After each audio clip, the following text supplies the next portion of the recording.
இந்த கல்விக் கொள்கை மூலமா படிச்சு மனப்பாடம் செய்யறதை விட சிந்திச்சு கேள்வி கேட்கிற மாணவர்களை உருவாக்க நினைக்கிறோம்.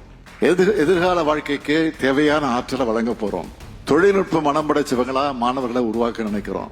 படிக்கிறவங்களாக மட்டுமல்ல, படைப்பாற்றல் கொண்டவங்களாக மாணவர்களை உருவாக்க நினைக்கிறோம். கல்வியோட உடற்பயிற்சியும் இணைக்கப்படும். தாய்மொழி தமிழ் நம்மோட அடையாளமா பெருமிதமா இருக்கும். முக்கியமா தமிழும் ஆங்கிலமும் என்கிற இருமொழி கொள்கைதான் நம்முடைய உறுதியான கொள்கையாக இருக்கும். மீண்டும் சொல்றேன், இருமொழி கொள்கைதான் நம்முடைய உறுதியான கொள்கை.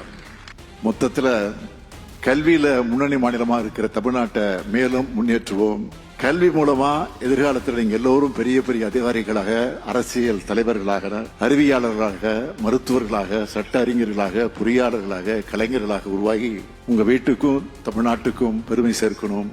இது போன்ற இன்னொரு மேடையில உங்களை எடுத்துக்காட்டா சொல்லி மற்றவங்களை ஊக்கப்படுத்துகிற அளவுக்கு நீங்களும் உயரணும் வாழ்த்து விடைபெறுகிறேன். நன்றி, வணக்கம்.